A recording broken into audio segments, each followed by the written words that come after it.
Meus amigos. Em mais um dia de discursos ameaçadores na crise entre a Rússia e o Ocidente, a situação já complicada pela guerra da Ucrânia ganhou um novo episódio. O governo de Vladimir Putin, sempre à procura de maneiras de manter o mundo tenso, encontrou uma nova maneira de provocar o Ocidente, ameaçando instalar armas nucleares mirando a Europa. Tudo isso, claro, caso os Estados Unidos decidam mover mísseis de longo alcance para a Alemanha. Porque, afinal, o Kremlin precisa continuar jogando esse jogo de ameaça e intimidação, mesmo que a ação concreta quase nunca acompanhe as palavras. Mas antes de começarmos a falar sobre esse tema, não se esqueça de deixar o gostei aí embaixo, compartilhar, se inscrever e ativar o sininho. O porta-voz dessa nova ameaça foi o vice-chanceler Sergei Ryabkov, responsável pelas negociações nucleares. Ele tem liderado a troca de farpas com países da OTAN, a Aliança Militar Ocidental. Em uma declaração à agência Interfax, Ryabkov foi propositalmente vago sobre a resposta nuclear russa. Na prática, a mensagem era clara: a ameaça já está lá.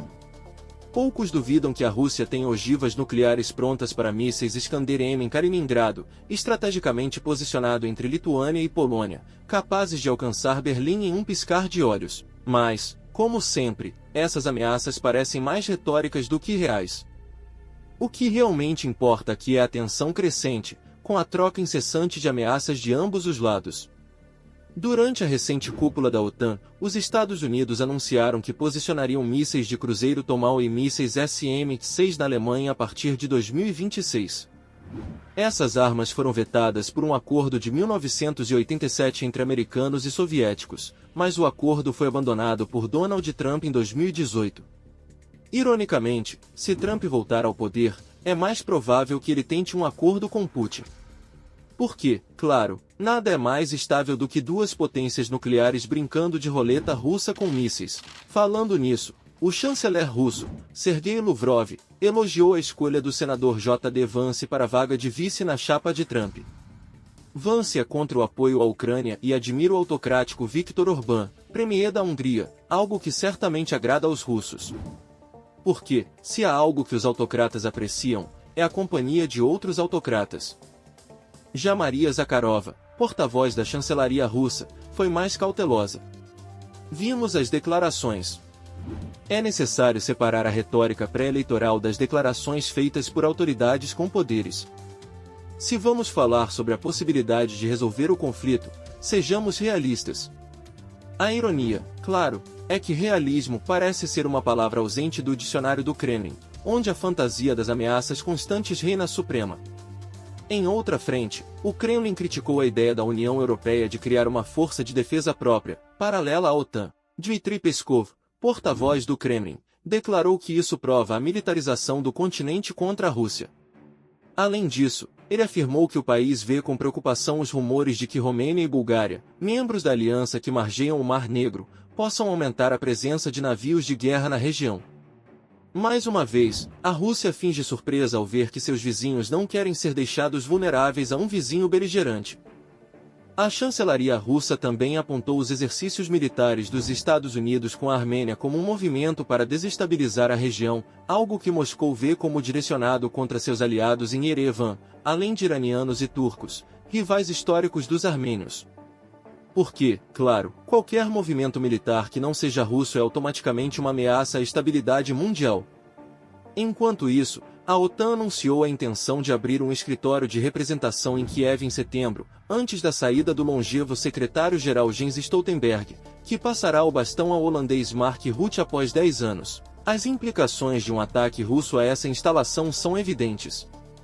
Mas, como sempre, o Kremlin prefere deixar essas implicações no reino da ameaça implícita, em vez de agir de forma concreta.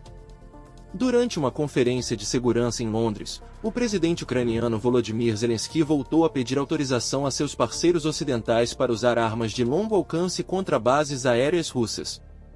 Apesar da negativa dos Estados Unidos, que só permitem o uso de seus armamentos contra alvos de fronteiras, Zelensky argumentou que todas as linhas vermelhas estabelecidas pelos russos já foram cruzadas sem retaliação significativa.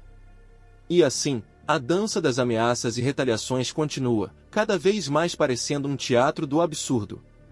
Zelensky também acusou Orbán de traição, O húngaro, próximo de Putin e atual presidente rotativo da União Europeia, tem promovido uma missão de paz, conversando tanto com o ucraniano quanto com o russo e Trump. Para Zelensky, isso significa trair Kiev e os aliados europeus. Em um cenário onde a lealdade parece ser tão fluida quanto as promessas de ação russa, essa acusação parece apenas mais uma nota dissonante na sinfonia caótica da diplomacia. No campo de batalha, a Ucrânia viveu mais um dia de violência. No leste do país, os russos avançaram em Donetsk, forçando as forças armadas de Zelensky a recuar para poupar suas tropas. Ao mesmo tempo, a pressão sobre a Crimeia, anexada por Putin em 2014, continua alta. A Ucrânia afirmou ter atacado uma base da frota do Mar Negro com drones, causando danos significativos. Enquanto isso, o Kremlin continua a manter a sua postura de ameaças vazias, como um jogador de pôquer que blefa em todas as mãos, esperando que os outros desistam antes de descobrir a verdade. Kiev também declarou que o último navio de guerra russo havia sido retirado da Crimeia, embora Moscou tenha negado a informação. A vulnerabilidade das forças navais russas na região está mais evidente do que nunca. E assim, o grande jogo continua, com cada lado tentando manter a aparência de força enquanto luta para lidar com suas próprias fragilidades. Inicialmente, a estratégia ucraniana era cortar o acesso terrestre à península, mas como a contraofensiva de 2023 falhou, o foco se voltou para a degradação da frota russa. Com a Crimeia cada vez mais vulnerável, os ataques a centros urbanos também estão no horizonte. E assim, o jogo de ameaças e estratégias continua, com cada movimento sendo cuidadosamente calculado e amplificado para manter a tensão no limite. Enquanto isso, o presidente francês, Emmanuel Macron, fez uma visita surpresa a Kiev, reafirmando o compromisso da França com a defesa da Ucrânia. Macron destacou a necessidade de manter a pressão sobre a Rússia e de garantir que as sanções continuem a ter um impacto significativo.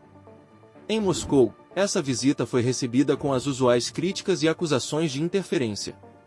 Porque, afinal, a solidariedade internacional é vista como uma afronta direta pelo Kremlin. Na arena econômica, as sanções contra a Rússia continuam a morder, apesar dos esforços de Moscou para minimizá-las.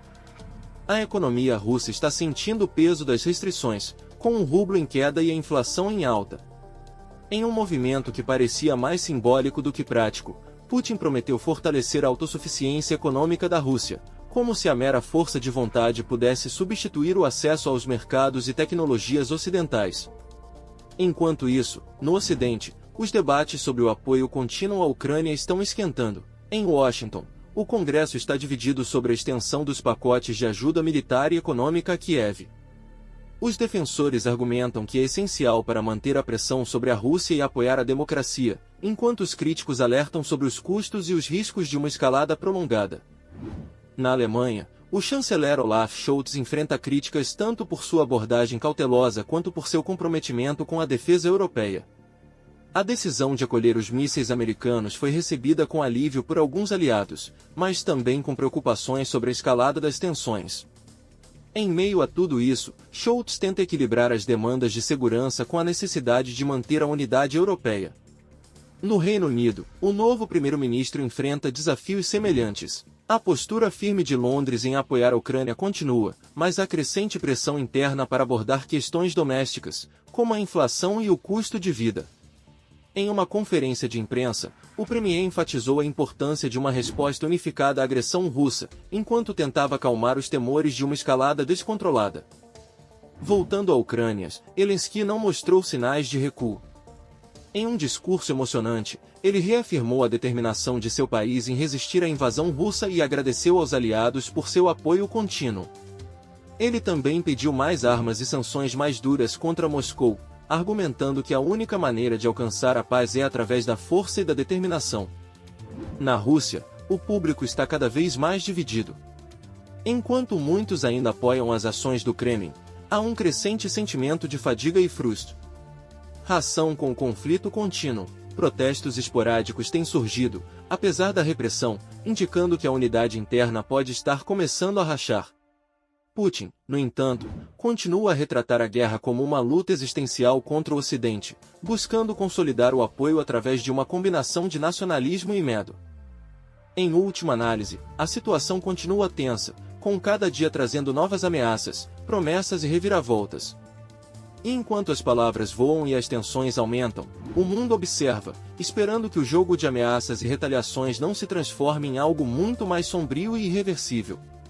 Mas e aí? Gostou do vídeo? Não se esqueça de compartilhar, se inscrever e deixar o like porque desta forma você me ajuda muito. Até a próxima!